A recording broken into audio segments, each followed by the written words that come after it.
Hello students, कैसे हैं आप सब। मैं कविता आईसीटी वर्चुअल क्लासेस में आपका स्वागत करती हूं और उम्मीद करती हूं आप सभी अच्छे होंगे और स्वस्थ होंगे।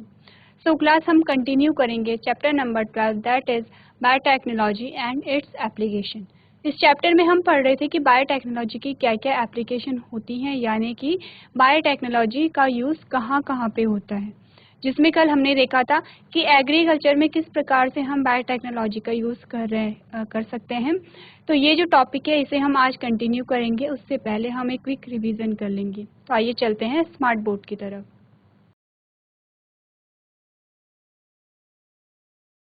तो क्लास हम बात कर रहे थे बायोटेक्नोलॉजी एंड इट्स एप्लीकेशन, जिसमें हमने पहले इंट्रोडक्शन देखा था बायोटेक्नोलॉजी का। उसके बाद हमने कुछ जो क्रिटिकल रिसर्च एरिया थे बायोटेक्नोलॉजी के वो देखे हैं। उसके बाद हमने बात की बायोटेक्नोलॉजिकल एप्लीकेशंस इन एग्रीकल्चर, यानी कि एग्रीकल्चर में किस प्रकार से बायोटेक्नोलॉजी का यूज़ हुआ था। उससे पहले हमने देखा था कि फूड को किस प्रकार से फूड का जो प्रोडक्शन होता है, यानी कि भोज्य पदार्थों में के उत्पादन में जो वृद्धि है वो किस प्रकार से हम कर सकते हैं। तो सबसे पहले हमने बात की थी food agro chemical based agriculture. सबसे पहले हमने बात की एग्रो केमिकल बेस्ड एग्रीकल्चर, यानी कि जो एग्रीकल्चर जो हम करते हैं तो वहाँ पे क्या हो कि कुछ केमिकल का भी यूज़ हो। कैसे केमिकल? जो कि वहाँ पे क्या करें, जो प्रोडक्टिविटी है उसे इन्हांस करें। सेकेंड हमने कहा था ऑर्गेनिक एग्रीकल्चर, यानी कि जो भी हम वहाँ पे ऐड करते हैं, चाहे वहाँ पे फर्टिलाइजर्स का आप यूज़ कर रहे हो, जो भी आप, चाहे वो खाद जो भी आप डाल रहे हो, तो किस प्रकार की हो, ऑर्गेनिक हो। सेकेंड हमने कहा genetically engineered crop based agriculture, यानी कि यहाँ पे क्रॉप कैसी हो, जेनेटिकली इंजीनियर्ड हो। क्या होता है जेनेटिकली इंजीनियर्ड? यानी कि क्रॉप में क्या हो, कुछ ऐसे चेंजेस किए जाए जिससे कि पैदावार बढ़ सके। अब क्रॉप में इस प्रकार के चेंजेस किस प्रकार से किए जाएंगे, तो वहाँ पे क्या होगा कि क्रॉप के जेनेटिक मटेरियल में कुछ चेंजेस होंगे। और कैसे चेंजेस होंगे? Desirable changes. क्या होते हैं डिज़ायरेबल चेंजेस? वो चेंजेस जो कि हमें क्या करें, वो जो हमारे लिए बेनिफिशियल हो, जो हमारे लिए लाभकारी हो। इस प्रकार के चेंजेस वहाँ पे किए जाएंगे। तो यही था कि इसमें यही जो 3 पॉइंट थे, इनसे क्या हो सकता है, जो वहाँ पे फूड में जो फूड का जो प्रोडक्शन है वो इन्हांस हो सकता है। उसके बाद हमने बात की थी ग्रीन रिवॉल्यूशन की। तो ग्रीन रिवॉल्यूशन में हमने क्या देखा था, मैंने आपको बताया था कि क्या हुआ था कि कुछ चेंजेस किए गए थे, क्योंकि क्या हमें जो फूड प्रोडक्शन था, यानी कि जो भोज्य उत्पादन था, उसे बढ़ाने की आवश्यकता थी। अब जब उसे बढ़ाने की क्यों आवश्यकता थी? सिंपल सा था कि वहाँ पे क्या, जनसंख्या जब बढ़ती जाएगी, जब डिमांड बढ़ती जाएगी, तो क्या होगा, फिर दो ही चीज़ें होती हैं कि जैसे ही जैसे डिमांड बढ़ती जाएगी तो दो चीज़ें हो रही हैं, उस चीज़ की कमी हो रही है। क्यों हो रही है? क्योंकि जनसंख्या में वृद्धि हो रही है। लेकिन वहाँ पे क्या होगा, महंगाई बढ़ेगी। अब जो चीज़ बहुत कम है और उसकी डिमांड बहुत ज़्यादा है, तो क्या होगा वहाँ पे कि उसकी डिमांड अगर ज़्यादा है तो फिर उसके जो प्राइस हैं वो क्या होंगे, बढ़ते चले जाएंगे। तो क्या हुआ था ग्रीन रिवॉल्यूशन में कि उत्पादकता को बढ़ाने के लिए कुछ चेंजेस किए गए थे। जैसे कि वहाँ पे अलग अलग वैरायटी को क्रॉस किया गया था, अलग अलग वैरायटी में पॉलिनेशन की प्रोसेस कराई गई थी, जिससे कि क्या हुआ था, एक नई वैरायटी हमें देखने को मिली थी और उसमें जो उत्पादन क्षमता थी वो बहुत अच्छी थी, काफ़ी अच्छी हमें देखने को मिली थी। साथ ही क्या हुआ था, कुछ फर्टिलाइजर्स का यूज़ किया था, कुछ फर्टिलाइजर्स का यूज़ क्यों कर रहे हैं? ताकि वहाँ पे प्लांट को जो भी मिनरल्स हैं वो अच्छी तरीके से मिल सकें। उसके बाद कुछ पेस्टिसाइड्स का यूज़ किया गया था। अब पेस्टिसाइड का यूज़ क्यों हम करते हैं? पेस्ट को कंट्रोल करने के लिए, यानी कि जो पेस्ट फसल को खराब कर रहे हैं उन्हें कंट्रोल करने के लिए पेस्टिसाइड का यूज़ किया गया था। अब इन सारी चीज़ों को यूज़ करके क्या हुआ था, यहाँ पे जो उत्पादन की जो मात्रा थी वो बहुत अधिक बढ़ी थी। बहुत अधिक क्या हुआ था, उसमें इजाफा हुआ था, यानी इंक्रीज हुआ था। तो इसी को हम कहते हैं ग्रीन रिवॉल्यूशन। सेकेंड बात हमने कहा था कि ग्रीन, अब हमें क्या करना है, अब हमें और हमें और उत्पादन करना है, हमें प्रोडक्टिविटी और इन्हांस करनी है, क्योंकि क्या है, जनसंख्या तो क्या है हर टाइम बढ़ती चली जा रही है। तो उसकी जो डिमांड है वो भी क्या है, बढ़ती चली जा रही है। तो अब हमें क्या है, और ज़्यादा प्रोडक्टिविटी को बढ़ाना है, जो कि ग्रीन रिवॉल्यूशन के थ्रू पॉसिबल नहीं था। तो अब हमने क्या किया, इसी प्रॉब्लम को दूर करने के लिए हमने क्या किया, जेनेटिकली मॉडिफाइड क्रॉप को यूज़ किया। अब क्या होती है जेनेटिकल मॉडिफाइड क्रॉप्स, आप देखेंगे plant, bacteria, fungi and animals whose genes have been altered by manipulation are called genetically modified organism। अब यहाँ पे ये जो वर्ड है ये किस लिए किया गया, अब जो जेनेटिकली मॉडिफिकेशन हो सकता है, जैसे कि हमने यहाँ पे क्या किया कि जेनेटिकली मॉडिफाइड क्रॉप, यानी कि जो क्रॉप है, जो हमारी फसल है, उसे हम जेनेटिकली मॉडिफाई करेंगे तो हमें बहुत सारे फायदे देखने को मिलेंगे। तो ये जो मॉडिफिकेशन है, ये जो चेंजेस है, ये प्लांट सेल में भी हो सकता है, बैक्टीरिया में भी हो सकता है, फंजाई में भी हो सकता है, और अदर जो एनिमल जिसमें हमें डिजायरेबल चेंजेस चाहिए, उन सब में हम कर सकते हैं। तो क्या मतलब बताया था मैंने आपको जेनेटिकली मॉडिफाइड, कि जो जेनेटिक मटेरियल है, क्या है जेनेटिक मटेरियल, वही डीएनए है, किसी में आरएनए होगा, उसमें कुछ चेंजेस किए जाएंगे। अब चेंजेस किस प्रकार से हो रहे हैं, या तो उसमें से कुछ जो जेनेटिक मटेरियल है, या तो कोई जीन वहाँ से हटाया जाएगा जो कि क्या होगा, हार्मफुल होगा, यानी कि काम का नहीं होगा, या फिर किसी बीमारी के लिए रिस्पॉन्सिबल है, या फिर कोई जो जीन है या पीस ऑफ डीएनए है वो ऐड किया जाएगा जो कि एक नए कैरेक्टर के लिए रिस्पॉन्सिबल है, जो कैरेक्टर क्या है, नए गुणों के लिए, अच्छे गुणों के लिए रिस्पॉन्सिबल है। यही क्या होता है, मॉडिफिकेशन में होता है। अब यहाँ पे नया जो वर्ड आया है जेनेटिकली मॉडिफाइड ऑर्गेनिज्म, यानी कि ऑर्गेनिज्म की बात आई तो यहाँ पे जीवों की बात आ रही है। तो जो यहाँ पे आपको बताया गया, जो जेनेटिकली मॉडिफाइड प्लांट होते हैं उनकी क्या क्या एप्लीकेशन होती है। अब यहाँ पे क्या हुआ, एग्रीकल्चर में क्या हमने क्या किया कि प्लांट जो क्रॉप थे या जो प्लांट थे उन्हें जेनेटिकली मॉडिफाइड कर दिया। अब मॉडिफाइड कैसे किया, अलग अलग फील्ड में पहले तो स्टडी की होगी कि हमें क्या चेंजेस करने हैं उसके जेनेटिक मटीरियल में, उसके बाद हमने देखा।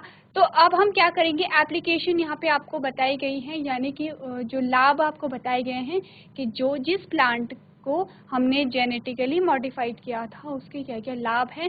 सबसे पहला आप देखेंगे, made crop more tolerance to abiotic stress, यानी कि क्या था, जिन प्लांट्स को हमने जेनेटिकली मॉडिफाइड किया था वो बहुत अधिक तापमान को सह पा रहे थे, बहुत कम तापमान को सह पा रहे थे, और सूखे की कंडीशन में भी क्या कर रहे थे, जीवित रह पा रहे थे। अब ये तो हमारे पास लाभ आया। तो अब हमने क्या किया होगा, पहले तो उसकी स्टडी हुई होगी प्लांट की, तो हमने पाया कि ये बहुत अधिक गर्मी में नहीं रह पाता है। तो क्या किया गया होगा कि उसका जो जेनेटिक मटेरियल है उसमें कुछ ऐसे चेंजेस किए गए हैं कि उनसे ऐसे गुणों का विकास हुआ कि वो बहुत अधिक तापमान को भी सह पा रहा है। अब आपको समझ आएगा कि जैसे जैसे आप एप्लीकेशन देखेंगे वैसे वैसे आपको समझ आएगा कि ये जो जीन्स में या फिर जो डीएनए में जो चेंजेस हो रहे हैं वो किस प्रकार से हो रहे हैं। अब ये तो हमने पढ़ लिया कि कैसे मॉडिफिकेशन हो सकता है, कैसे हम डीएनए को निकाल रहे हैं किसी से, कैसे हम दूसरे ऑर्गेनिज्म में डीएनए को डाल रहे हैं, ये सारी चीज़ें हमने पढ़ ली हैं। हम क्या पढ़ रहे हैं, सिर्फ एप्लीकेशन पढ़ रहे हैं, यूज़ पढ़ रहे हैं कि अब हमने ये जो चेंज किया जेनेटिक मटेरियल में उसका आखिरकार लाभ क्या है, यानी कि वो हमारे किस काम आ रहा है। पहला हमने देखा कि हमने क्या किया, प्लांट को अलग अलग कंडीशन में क्या कर दिया है, उसे जीवित रखने लायक बना दिया है, चाहे बहुत गर्मी पड़ रही है, चाहे बहुत ठंडा पड़ रहा है, चाहे बारिश नहीं हो रही है, लेकिन वो जो प्लांट है वो क्या है, फिर भी जीवित रह पा रहा है। सबसे पहली एप्लीकेशन हमें मिल गई। सेकेंड हमने क्या किया, reduce reliance on chemical pesticide. अब मैंने आपको कल क्या बताया था कि यहाँ पे क्या हुआ था कि पहले हम पेस्टिसाइड को यूज़ कर रहे थे, कुछ केमिकल्स होते हैं पेस्टिसाइड, वो उनका हम छिड़काव करते हैं, और उसके बाद क्या होता है, जब छिड़काव करते हैं तो वो जो कीड़े होते हैं जो फसल को नष्ट कर रहे हैं वो मर जाते हैं। लेकिन क्या होता है, अब ये पेस्टिसाइड क्या करेंगे, मिट्टी में भी जाएंगे और वो क्या करते हैं, मिट्टी की जो उर्वरक क्षमता होती है या जो उपजाऊ क्षमता होती है उसे नुकसान पहुंचाते हैं या फिर कम करते हैं। लेकिन हमने क्या कर दिया है, अब हमने प्लांट को ही कुछ इस प्रकार से चेंज किया है, प्लांट के जेनेटिक मटेरियल में कुछ ऐसे मॉडिफिकेशन किए हैं कि जो प्लांट है, जो पौधा है, वो अपना ही पेस्टिसाइड प्रोड्यूस कर रहा है, और इस प्रकार से कर रहा है कि मिट्टी को कोई हानि ना पहुंच पाए। थर्ड हमने क्या बात की थी, help to reduce post harvest losses, यानी कि जो हार्वेस्ट करने के बाद जो लॉस्ट होते हैं वो ना हो। नेक्स्ट हमने कहा इंक्रीज एफिशिएंसी ऑफ मिनरल्स, यानी मिनरल की एफिशिएंसी बढ़ जाए। और लास्ट हमने क्या किया कि जो न्यूट्रिशनल वैल्यू थी फूड की वो इन्हांस हो, जिसमें हमने क्या देखा था, गोल्डन राइस का हमने एग्जांपल देखा था। हमने कहा गोल्डन राइस में वहाँ पे कैरेटीन डाला गया। कैरेटीन क्या होता है, विटामिन ए का प्रिकर्सर होता है। तो जैसे ही क्या किया हमने कैरेटीन राइस में डाला तो कैरेटीन का कलर येलो होता है, इसीलिए हम उसे गोल्डन राइस कहते हैं, क्योंकि उनका कलर गोल्डन कलर का होता है। अब जैसे ही हमने वो राइस खाए हमारी बॉडी में कैरेटीन गया, वो क्या हो गया, विटामिन ए में कन्वर्ट हो जाएगा। तो ये हमने देखा कि किस प्रकार से क्या होता है, यहाँ पे जो जेनेटिकली मॉडिफाइड जो प्लांट होते हैं वो किस प्रकार से उनमें चेंजेस देखने को मिले, और वो चेंजेस कैसे थे, बेनिफिशियल थे, यानी कि लाभदायक थे हमारे लिए।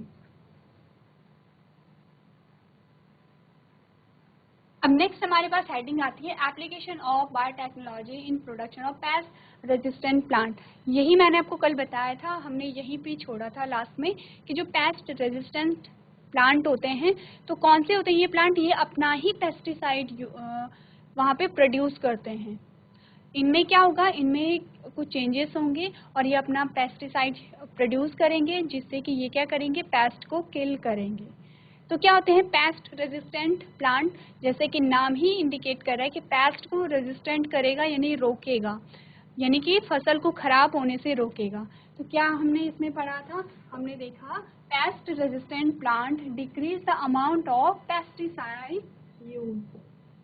क्या कर रहे हैं पेस्ट रेजिस्टेंट प्लांट कि जो पेस्टिसाइड का जो यूज है उसे कम कर रहे हैं। क्यों कम कर रहे हैं, क्योंकि इनके अंदर से ही कुछ ऐसा केमिकल्स बन रहा है जो कि पेस्ट को किल कर दे रहा है और हमें अलग से पेस्टिसाइड यूज करने की जरूरत नहीं होती है। अब हमारे पास एग्जांपल आता है बीटी टॉक्सिन का। बीटी टॉक्सिन ही वो केमिकल है जो प्लांट क्या कर रहे हैं, प्रोड्यूस कर रहे हैं खुद ब खुद अपनी बॉडी से। तो यहाँ पे क्या हो रहा है, इस केमिकल को समहाउ कुछ ना कुछ ऐसा किया गया होगा कि हमने उनके जेनेटिक मटेरियल में कुछ चेंजेस किए होंगे, या फिर हमने कुछ ऐसी मॉडिफिकेशन की होगी कि ये जो टॉक्सिन है वो प्लांट के अंदर रिलीज हो रहा है और ये टॉक्सिन प्लांट को कोई भी हार्म नहीं पहुंचा रहा है। लेकिन जैसे ही कोई पेस्ट इसे खा रहा है वैसे ही ये टॉक्सिन क्या कर रहा है, पेस्ट को किल कर दे रहा है, यानी कि मार दे रहा है। तो आगे हम पढ़ेंगे BT toxin is produced by bacterium called Bacillus thuringiensis। तो अभी तक आपको क्या बताया, बीटी टॉक्सिन एक टॉक्सिक मटेरियल है जो कि एक बैक्टीरिया के द्वारा क्या होता है, प्रोड्यूस होता है। क्या नाम है उस बैक्टीरिया का, बैसिलस थ्यूरिंजेंसिस। नेक्स्ट आप देखेंगे BT toxin gene has been cloned from the bacteria and been expressed in plant to provide resistance to insect without the need for insecticide। अब यहाँ पे आपको क्या बताया कि जो बीटी टॉक्सिन था उसे क्या किया गया, बीटी टॉक्सिन को प्लांट के अंदर इंसर्ट कराया गया, प्लांट के अंदर डाला गया। क्यों डाला गया, कि जिससे कि वो क्या करे, इंसेक्ट से रेजिस्टेंट प्राप्त कर सके, यानी कि टॉक्सिन अंदर डाल दिया है। अब क्या होगा, जो भी कीड़ा जो भी पेस्ट वहाँ पे उसे खाने आएगा तो वो केमिकल भी उसकी बॉडी में चला जाएगा, और जैसे ही केमिकल बॉडी में गया वहाँ पे उस पेस्ट की क्या हो जाती है, या उस इंसेक्ट की क्या हो जाती है, मृत्यु हो जाती है। in fact create a biopesticide। examples are bt cotton। तो क्या हो गया, यहाँ पे किस जो क्रॉप में हम क्या कर सकते हैं, बीटी टॉक्सिन को डाल सकते हैं। तो अब आप देखेंगे बीटी कॉर्न हो गया, rice, tomato, potato and soybean. इन सभी में हम क्या कर सकते हैं, जो बीटी टॉक्सिन है उसे इंसर्ट करा सकते हैं, और जिससे कि क्या होगा, ये इंसेक्ट को किल करेंगे। सबसे पहले आपने ये इंफॉर्मेशन नोट करनी है, उसके बाद हम देखेंगे किस प्रकार से जो बीटी टॉक्सिन है। अब आपके माइंड में ये क्वेश्चन आ रहा होगा कि बीटी टॉक्सिन प्लांट के लिए किस प्रकार से हानिकारक नहीं है और क्यों ये सिर्फ इंसेक्ट को ही किल कर रहा है। फिर आप सोचेंगे कि अगर इसे प्लांट के अंदर डाला जाता है तो ये प्लांट की पूरी बॉडी में ही आएगा, यानी कि यहाँ पे बात राइस की भी हुई है, टोमेटो की भी हुई है, पोटैटो और सोयाबीन की भी हमने की है। तो इसका मतलब है कि ये सारा ही क्या है, राइस के अंदर भी जाएगा और टोमेटो के अंदर भी जाएगा, पोटैटो के अंदर भी जाएगा। तो और ये सारी चीज़ें हम भी खाते हैं, तो हम में भी क्या होता है, हो सकता है कि हमें भी कुछ हार्मफुल इफेक्ट देखने को मिले, लेकिन ऐसा नहीं होता है। ये जो बीटी टॉक्सिन है, इस टॉक्सिन की क्या यहाँ पे कैरेक्टर कहें या फिर गुण कहें, जो भी क्या होता है कि ये सिर्फ किस किस पे एक्ट करेगा, हम आगे देखेंगे कि ये तीन चीज़ों, ये जो तीन ग्रुप होते हैं उन्हीं पे क्या करता है, एक्ट करता है, यानी कि इंसेक्ट पे ही एक्ट करेगा। अब हमारा क्या है, हमारी बॉडी और इंसेक्ट की बॉडी में बहुत ज़्यादा डिफरेंस है। तो क्या है, ये सिर्फ इंसेक्ट की बॉडी पे ही हार्म करता है, हमारी बॉडी पे इसका कोई भी हमें प्रभाव देखने को नहीं मिलता है, ना ही प्लांट बॉडी पे इसका प्रभाव देखने को मिलता है। यानी ये जो टॉक्सिन है ये प्लांट बॉडी को भी हार्म नहीं पहुंचाता है। ये सिर्फ कब हार्म पहुंचाएगा, कैसे हार्म पहुंचाएगा, वो हम आगे देखेंगे। सबसे पहले आपको ये जो इन्फॉर्मेशन है इसे नोट करना है।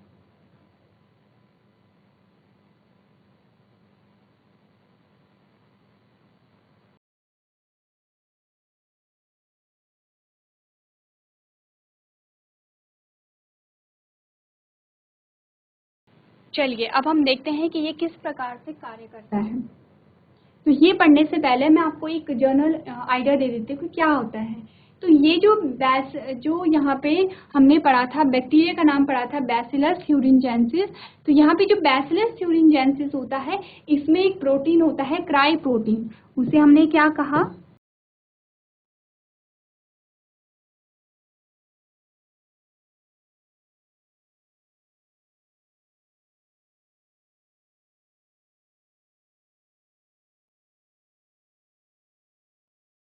अब ये क्राई प्रोटीन क्या करता है, नहीं क्या होता है, क्राइजीन होता है। पहले क्या होगा, यहाँ पे क्राइजीन होगा। अब ये क्राइजीन क्या करता है, क्राई प्रोटीन को प्रोड्यूस करता है। तो ये जो क्राई प्रोटीन होता है ये किस फॉर्म में होता है, इनएक्टिव फॉर्म में। अब इनएक्टिव फॉर्म क्या होती है, ये होती है निष्क्रिय अवस्था, यानी कि ये क्या है, अभी कोई भी इसका ये अपना एक्शन नहीं बताएगा। तो किस फॉर्म में है, ये इनएक्टिव फॉर्म में है। जब ये इनएक्टिव फॉर्म में है तो क्या हुआ, जब कोई इंसेक्ट आया और उसने क्या किया, प्लांट को खाया, तो हमने क्या किया, सबसे पहले हमने क्या किया, ये जो क्राइजीन था,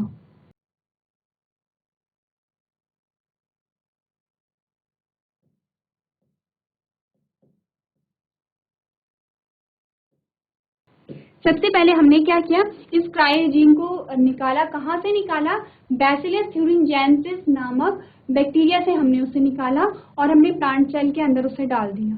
क्या हो रहा है यहाँ पे जेनेटिक मटेरियल एक्सचेंज हो रहे हैं, यानी कि हमने क्या किया, पीस ऑफ जीन निकाला, कहाँ से, बैसिलस थ्यूरिंजेंसिस से, और कहाँ डाल दिया, प्लांट सेल के अंदर हमने डाल दिया है। यानी कि क्या हो रहा है, यहाँ पे बायोटेक्नोलॉजी का यूज हो रहा है, जेनेटिक इंजीनियरिंग का यूज हो रहा है। अब हमने जब प्लांट के अंदर डाला तो ये क्या होगा, क्राइजीन क्या करेगा, क्राई प्रोटीन का निर्माण करेगा प्लांट के अंदर भी, लेकिन ये कैसा होगा, ये इनएक्टिव होगा, ये क्या होगा, निष्क्रिय अवस्था में है अभी।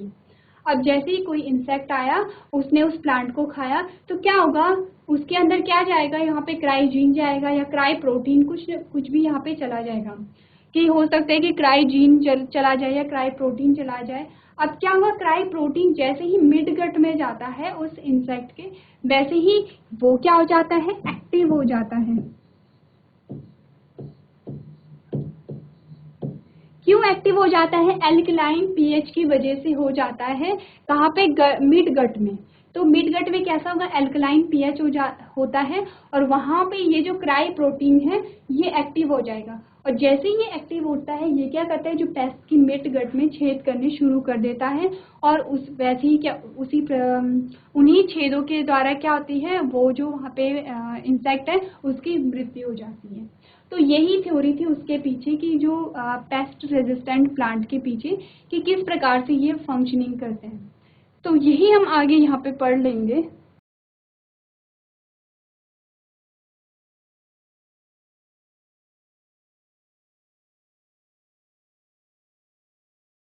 तो यहाँ पे आप देखोगे, Bacillus thuringiensis produce crystals that contain toxic insecticidal protein.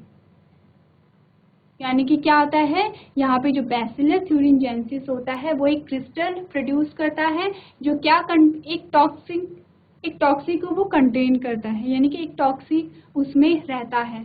This toxic protein, यहाँ से आप देखेंगे, this toxic protein present in bacterium as inactive prototoxins, यानी कि बैक्टीरिया में कैसा रहेगा ये inactive prototoxin, but as soon as insect ingest the inactive form due to the alkaline pH of gut, it converted into an active form। क्या कह रहा है ये, as soon as insect ingest the inactive form, जैसे ही क्या आता है ये जो ये क्राई प्रोटीन इंसेक्ट के अंदर जाता है तो यहाँ पे अल्कलाइन पीएच के द्वारा, गट के अल्कलाइन पीएच के द्वारा क्या होता है, it converted into active form of toxin. यानी कि ये जो प्रोटीन है, अब प्रोटीन एक्टिव फॉर्म में हो गया तो इसने टॉक्सिन प्रोड्यूस करना शुरू कर दिया and bind to a surface of a midgut epithelium cells and create a pores. अब क्या किया इसने, मिडगट के जो एपिथेलियल सेल्स थी वहाँ पे पोर्स यानी कि छिद्रों को करना शुरू कर दिया, that cause cell swelling and lysis and eventually death of the insect. क्या होता है, पहले पहले स्वेलिंग आएगी और धीरे धीरे क्या होगा, वो जो इंसेक्ट है उसकी डेथ हो जाती है। इस प्रकार से यहाँ पे क्या होता है, जो क्रॉप है, क्रॉप को बचाया जाता है। नेक्स्ट आप देखेंगे, the gene form Bacillus thuringiensis being incorporated into a several crops plants like cotton। यानी कि ये जो जीन है किन किन क्रॉप में डाला गया है, कॉटन में डाला गया है, मेज में डाला, राइस में डाला और हमने पीछे और भी इसके एग्जाम्पल पढ़े हैं। The toxin is coded by a gene named cry. यानी कि उस टॉक्सिन को हम किससे कोड करते हैं, क्राई से कोड करते हैं। The protein coded by the genes cry lab and. अच्छा, अब यहाँ पे क्या आता है, यहाँ पे हमने कहा कि बहुत सारे यहाँ पे क्रॉप के अंदर हमने क्या किया, क्राई जीन को डाल दिया। तो अलग अलग क्रॉप के लिए यहाँ पे क्या है, अलग अलग क्राई जीन होते हैं। अब ये जो नाम आपको दिए गए हैं, cry lab and cry second AB control the cotton bollworms, cry 1 AB control the corn borer। आपको क्या बताया गया है, यहाँ पे आपको यहाँ पे दो पौधों के नाम दिए गए हैं। अगर हम कॉटन, दो पौधों को जो क्या करते हैं, इन्फेक्ट करते हैं, उनके नाम दिए गए हैं। अगर हम कॉटन की बात करें तो कॉटन को कौन नुकसान पहुंचाता है, बॉलवर्म पहुंचाता है। अगर हम कॉर्न की बात करें तो कॉर्न बोरर यहाँ पे होता है। तो दो हमारे पास आए हैं। सबसे पहला है कॉटन बॉलवर्म। यहाँ पे हमने कहा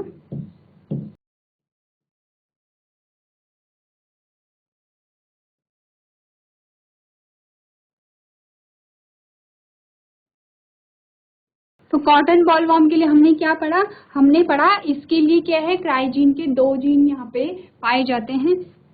पहला है क्राई फर्स्ट एसी और सेकंड है cry second AB.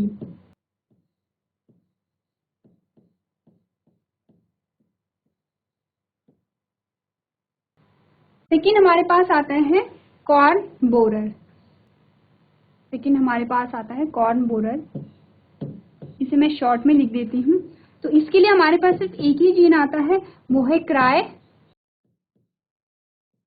First AB. ये सारा यहीं पे लिखा हुआ है, मैं आपको अलग अलग इसलिए बता रही हूँ ताकि आपको समझ जाए।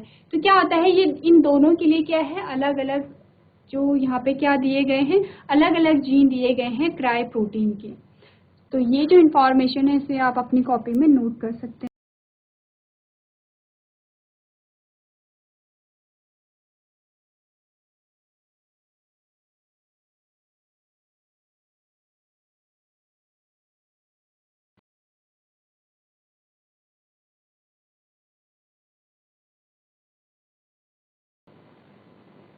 चलिए, तो ये हमने जाना कि किस प्रकार से हम क्या कर सकते हैं, यहाँ पे हम जो क्रॉप है उन्हें बचा सकते हैं। तो यहाँ पे कुछ एक चीज़ आपको याद रखनी है। सबसे पहला तो हमने क्या करना है, हमें ये याद रखना है कि जो पेस्ट रेजिस्टेंट प्लांट है वो किस प्रकार से हमने बनाए। यहाँ पे सबसे पहले आपको क्या करना है, बीटी टॉक्सिन का नाम याद रखना है। अब जब भी बीटी टॉक्सिन का नाम याद आए तो आपको पता होना चाहिए कि बी क्या इंडिकेट कर रहा है, बैसिलस, और टी क्या इंडिकेट कर रहा है, थ्यूरिन जेनेसिस को। ये क्या कर रहा है, बैक्टीरिया का नाम आपको बता रहा है कि इस बैक्टीरिया से एक टॉक्सिन रिलीज होता है। सेकेंड आपको याद रखनी है कि क्या कौन सा रिलीज करता है, कौन सा जीन कर रहा है। बहुत सिंपल है, क्राई जीन क्या करता है, एक प्रोटीन बनाता है, क्राई प्रोटीन को बनाता है। और क्राई प्रोटीन जब बैक्टीरिया में रहेगा तब कैसा रहेगा, इनएक्टिव फॉर्म में रहेगा, यानी कि निष्क्रिय रूप में रहेगा। और जब क्या होता है, ये किसी पेस्टिसाइड किसी इंसेक्ट के मिडगट में जाएगा तब क्या होगा, ये क्या होगा, एक्टिव फॉर्म में कन्वर्ट हो जाएगा। और क्यों एक्टिव फॉर्म में कन्वर्ट हो जाता है, क्योंकि एल्कलाइन पीएच की वजह से। और क्या प्रभाव होगा वहाँ पे, ये क्या करेगा, जो गट है गट में ये छेद करने शुरू कर देगा, वहाँ पे स्वेलिंग आएगी और धीरे धीरे क्या होगा, जो इंसेक्ट है उसकी मृत्यु हो जाएगी। तो क्या फायदा हुआ है हमें इससे, कि सबसे पहले तो हमें क्या है, अलग से हमें बाहर से पेस्टिसाइड यूज़ करने की आवश्यकता नहीं हुई, क्योंकि उसमें क्या होता है कि आपको टाइम टू टाइम देखना पड़ता है कि जो फसल है वो ठीक से हो रही है। उसमें फिर देखना पड़ता है कि अगर कोई फसल खराब हो रही है तो क्यों खराब हो रही है, तो पहले उसकी टेस्टिंग की जाती है कि किस चीज़ के लिए खराब हो रही है, उसी हिसाब से हमें पेस्टिसाइड यूज़ हम करते हैं। तो यहाँ पे क्या है, हमने क्या किया कि ऑलरेडी क्या है, जो प्लांट है, प्लांट जैसे ही इन्फेक्ट हो रहा है, जैसे ही प्लांट में क्या है, जो कोई इंसेक्ट उसे खा रहा है तो वैसे ही क्या है, उसकी मृत्यु हो जा रही है। और नेचुरली वहाँ पे क्या हो रहा है, जो प्लांट है वो अपनी सुरक्षा खुद कर रहे हैं। और सबसे इम्पॉर्टेंट बात यहाँ पे क्या हो रही है कि पेस्टिसाइड का यूज़ नहीं हो रहा है, तो वहाँ पे जो सॉइल है, जो मिट्टी है, वो क्या है, पूरी तरीके से सेफ है। क्योंकि हमने क्या देखा था कि जब भी हम पेस्टिसाइड का यूज़ कर रहे हैं तो मिट्टी की उपजाऊ क्षमता क्या है, कम होती जा रही है। अब हमने क्या किया, प्लांट पे, पौधों पे हमने छिड़काव कर दिया पेस्टिसाइड का, तो क्या है, छिड़काव करते टाइम ही कुछ अमाउंट क्या है वो सॉइल में चला जाता है। फिर बारिश हुई तो फिर से क्या हुआ, वो जो पौधों में जो स्प्रे किया था फिर से वो पानी के साथ मिलके सॉइल में चला गया। तो इससे क्या होता है, जो मिट्टी में जो मिनरल्स होते हैं, बहुत सारे जितने भी मिनरल्स प्लांट को आवश्यकता होती है वो कहाँ से लेता है, मिट्टी से लेता है, सॉइल से लेता है। हमने पढ़ा था, जब हमने पढ़ा था कि प्लांट्स के बारे में, हमने कहा था मिट्टी में 60 नहीं 105 टाइप के मिनरल्स पाए जाते हैं। उनमें से हमने कहा था कि 60 टाइप के जो मिनरल्स होते हैं वो प्लांट एब्जॉर्ब कर सकता है। फिर उसके बाद हमने कहा था कि जितने प्लांट एब्जॉर्ब कर रहा है उतने ही वो यूज़ नहीं करता है, जो बहुत एसेंशियल होते हैं, एसेंशियल यानी कि जो आवश्यक होते हैं, सिर्फ वही जो मिनरल्स है वो आगे जाते हैं। कहाँ पे इनकी छन्नी होती है, एंडोडर्मिस में होती है, एपिडर्मिस में अब क्या हुआ, रूट, जो प्लांट की जो रूट थी उसने बहुत सारे मिनरल को वहाँ पे एब्जॉर्ब कर लिया है, लेकिन जब एंडोडर्मिस में जाते हैं तो वहाँ पे छन्नी होती है और आवश्यक मिनरल्स ही वहाँ से आगे जाते हैं। तो क्या यहाँ पे हम देख रहे हैं कि बहुत सारे मिनरल्स होते हैं सॉइल में। जैसे ही पेस्टिसाइड का वहाँ पे यूज़ होता है तो वहाँ पे वो जो मिनरल्स हैं उनका जो अमाउंट है वो कम होने लगता है, धीरे धीरे वो डिस्ट्रॉय होने लगते हैं। साथ में ही वहाँ पे क्या होता है कि जो गैसेस एक्सचेंज होता है मिट्टी में वो भी प्रभावित होने लगता है। हमने देखा है कि सबसे पहले तो क्या है, वहाँ पे जो सॉइल होती है, सॉइल में कुछ बैक्टीरिया रहते हैं और भी बहुत सारे माइक्रोब रहते हैं। कुछ को क्या है, ऑक्सीजन की रिक्वायरमेंट है। सेकंड वहाँ पे क्या है, नाइट्रोजन फिक्सेशन भी होता है मिट्टी में ही। क्या हो रहा है, जो रूट नोड्यूल्स होती हैं वहाँ पे क्या है, जो नाइट्रोजन की फिक्सेशन की प्रोसेस हो रही है। तो वहाँ पे क्या है कि अगर गैसेस एक्सचेंज नहीं हुई तो क्या होगा, सबसे पहले तो फिक्स होने के लिए जो नाइट्रोजन चाहिए वो वहाँ नहीं आ पाएगी, और जो नाइट्रोजन फिक्स हो रही है वो क्या होगी, वो फिर से वायुमंडल में नहीं जा पाएगी। तो इस प्रकार से क्या होता है कि इन जो पेस्टिसाइड का यूज़ करके जो सॉइल पोल्यूशन हो रहा है उससे बचा जा सकता है। तो ये सबसे बड़ा यूज़ है। यहाँ तक की बात हमने कर ली है।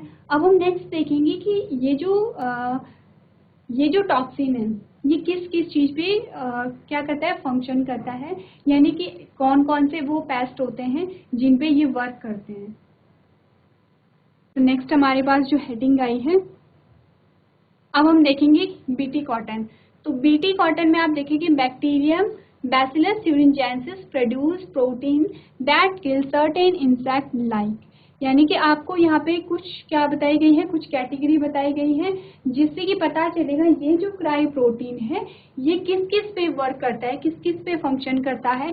सबसे पहला हमने देखा लेपिडोप्टेरेंस, सेकेंड हमने देखा कोलियोप्टेरेंस और थर्ड हमने देखा डायोप्टेरेंस। तो कोलियोप्टेरेंस में क्या क्या हमारे पास एग्जांपल आए, बीटल्स आई है, और डायोप्टेरेंस में हमारे पास क्या क्या है, फ्लाइज आई है और मॉस्किटोज आई है। तो हमने यहाँ पे क्या देखा कि मोस्टली यही चीज़ें, जैसे बीटल्स हो गई हैं, फ्लाइज हो गई हैं, मॉस्किटो हो गए हैं, तो मोस्टली यही जो चीज़ें होती हैं ये क्या करती है, क्रॉप को डैमेज करती हैं। तो ये आपको नोट करना है क्योंकि आपकी बुक में दिया गया है कि कौन कौन सी कैटेगरी होती है जहाँ पे जो क्राई प्रोटीन है उसका यूज़ किया गया है वहाँ पे पेस्ट रेजिस्टेंट प्लांट को बनाने के लिए। तीनों को आप अपनी कॉपी में नोट करेंगे।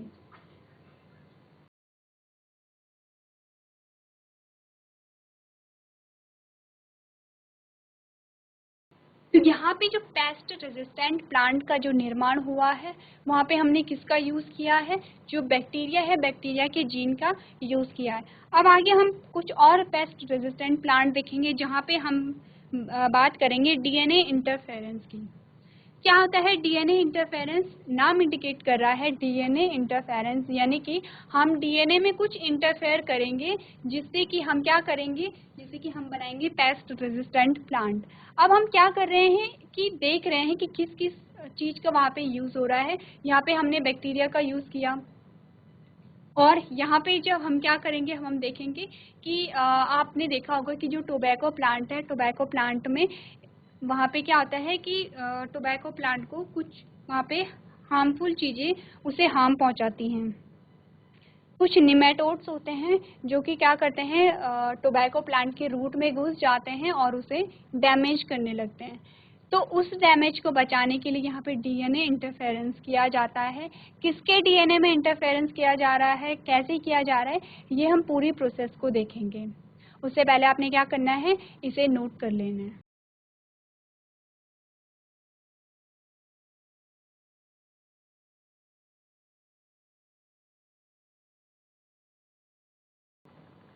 सो क्लास, आज के सेशन में हम इतना ही करेंगे। डीएनए इंटरफेरेंस के बारे में हम नेक्स्ट क्लास में बात करेंगे कि किस प्रकार से डीएनए में हम इंटरफेयर कर रहे हैं और पेस्ट रेजिस्टेंट प्लांट का फॉर्मेशन यहाँ पे हो रहा है। तो अभी तक क्लास में बने रहने के लिए आपका धन्यवाद।